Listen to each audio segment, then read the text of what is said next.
පේනවද මානපාක්ෂික බලවේග කරන වැඩ? ඔබගේ දරුවව බේර ගන්න තියෙන එකම ක්‍රමය කියන්නේ පිටුදෙනි මේ ධර්ම අවබෝධ කරලා දෙන්න දරුවන්ට. ඔය ලෝකේ අල්ලන්න යන වැඩේ නවත්තලා.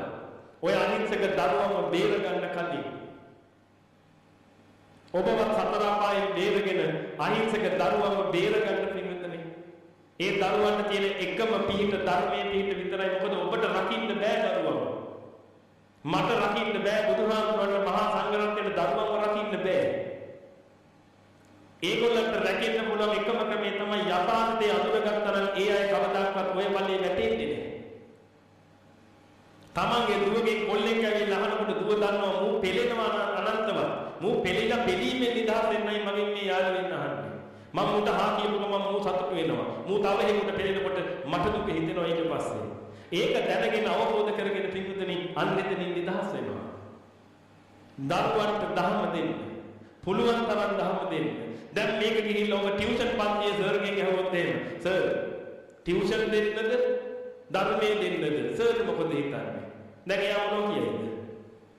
දැන් පිස්සු ඔය ආවරුන්ට ධර්මයේ දෙන්න ධර්මයේ දුන්නගේ ළමයා කණ්ඩායම් වෙනවද?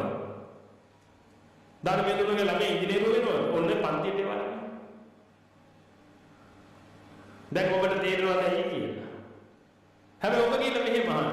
සර් ළමයාට ධර්මයේ දෙන්න අපි තීරණය කළා. හැබැයි සර්ගේ පන්ති ගාස්තුව අපි එවන්නා.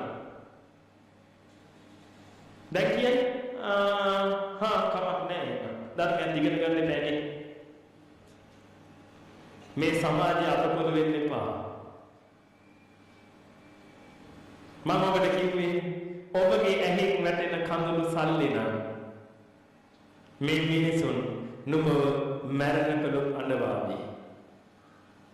ඔබගේ අහිංසක දරුවව මේ මානපාක්ෂික අමනුෂ්‍යයන්ගෙන් බේරගන්න. මම මෙච්චර කල් කියපු කිසි දෙයක් වැරදුනේ නැහැ. මම ඔබට කියන්නේ මොකද මේවා පටිච්ච සමුප්පන්න න්‍යාය ධර්මයට අනුව දකින්න නිසායි කියන්නේ. මහා භාග්‍ය සම්පන්නකමක් උදා වෙනවව දරුවට දහම දුන්නේ නැත්තම්. ඔබ ලෝකයේ අල්ලන්නේ යාමෙන් විනාශ වෙන්නේ ඔබ විතරක් නෙමෙයි. ඔබ ගැන විශ්වාස තියාගෙන මේ ලෝකෙට ආපු අර අහිංසක දරුවා ඒක නොදරුවා ඒක දන්නේ නැහැ කිසි දෙයක්. ඒ අහිංසකයන් ඒ தත්ති උදා කරන්න එපා. පුළුවන් තරම් ධර්මයේ දෙන්න. පිටකනේ අපේ ආර්ය පිරිස ආපු ක්‍රමය තමයි සම්බුදු සරණයි, සදහම් පිහිටයි, සංඝ රැකවරණයි. ඒ උත්තරීතර සංඝ රැකවරණය ලබලා දෙන්න දරුවන්ට ධර්මයේ ඔස්සේ